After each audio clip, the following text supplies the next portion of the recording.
Hey guys, I thought I would make a quick video, or at least relatively quick, going over some of the basics for this course.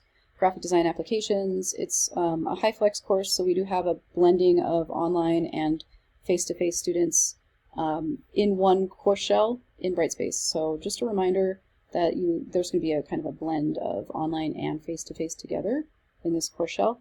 One thing I want you to do before you even start anything is I want you to go into your name up here in the upper right hand corner. I want you to go to notifications, and I want you to go ahead and put your mobile number in here, and I want you to get text message notifications sent to your mobile phone if possible.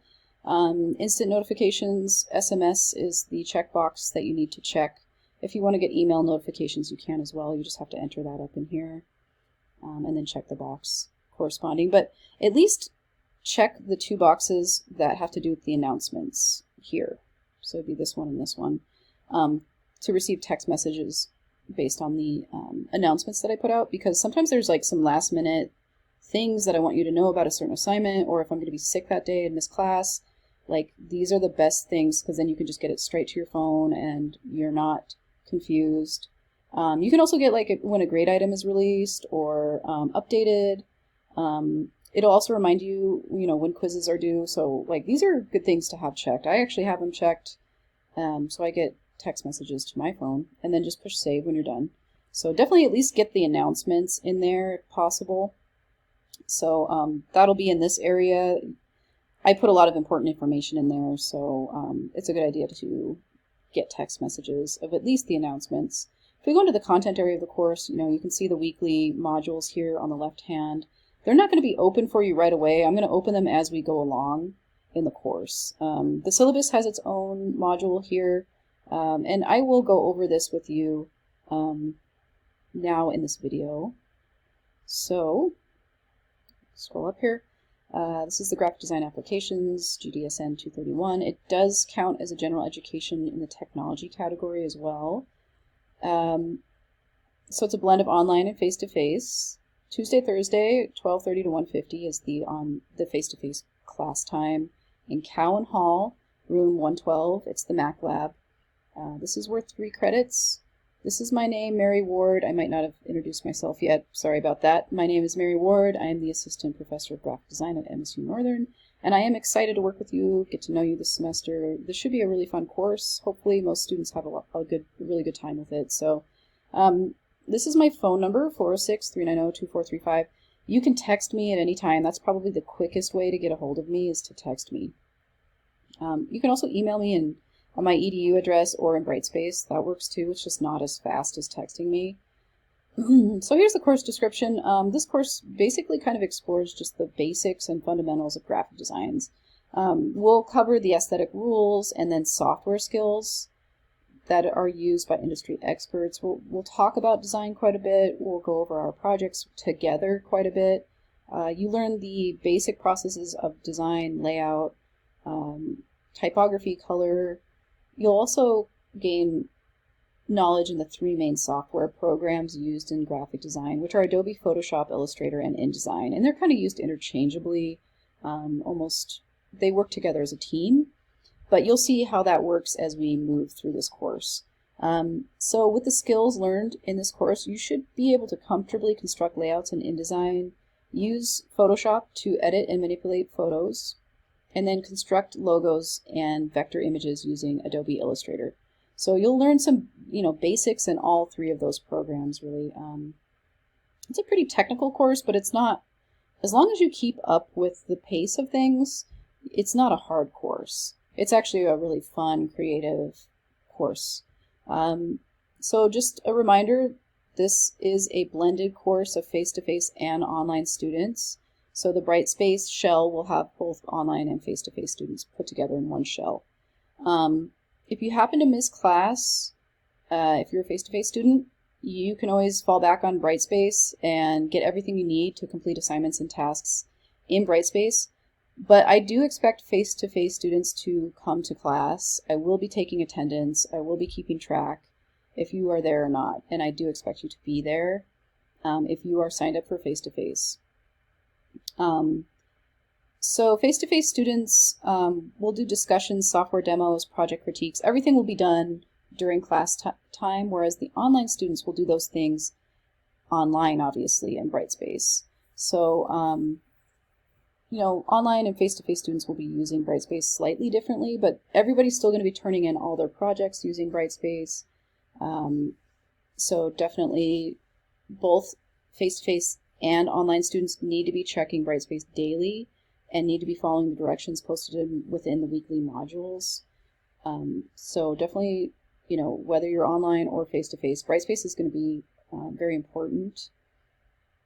So computer requirements, this is mostly for online students. If you're a face-to-face student, you don't have to worry about this. But if you're an online student, you need to be checking your computer to make sure your computer system requirements are up to speed so that you can run the Adobe software.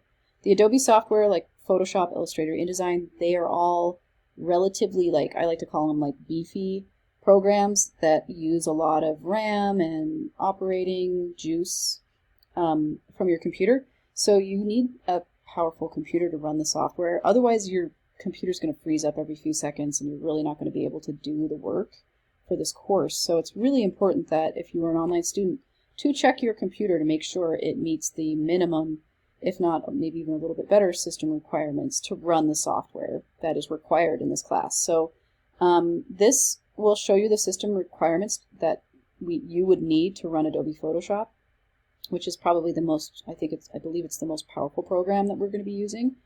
And if you don't know where your system specs are or your system requirements are, this is a link that will take you to show you where to find your Mac system specs, and then this will show you where to find PC or Windows system specs. So you can follow those links. That should help you figure out how to do that, how to check your computer.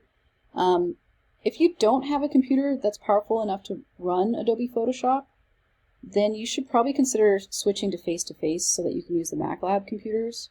If that's not an option for you, but you live in Havre, you can use the Mac computers either in the Van de Bogart Library on campus, or you can use the MacLab in Cowan Hall, room 112, anytime Monday through Friday, 8 a.m. to 5 p.m.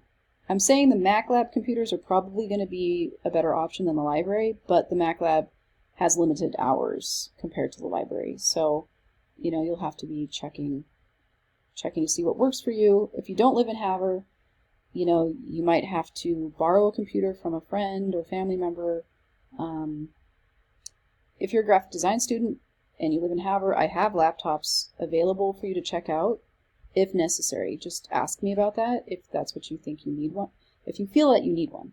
And I will let you check those out. You do have to fill out a form. It's not terribly hefty, but you do have to put quite a bit of information on there. And then you do have to turn in, obviously, the laptop back to me at the end of the semester. One thing to remember, too, is oftentimes desktop computers are more powerful than laptops. So definitely check your desktop computers at home that you have access to, because they are probably going to run the software better than a laptop will, typically. So definitely worth checking those as well. Make sure you're not downloading the beta version of software. Last semester I had some students that accidentally downloaded the beta version of Photoshop, and instead of doing the correct version. So definitely look at the icons and make sure that they look like this when you are downloading them from the online platform.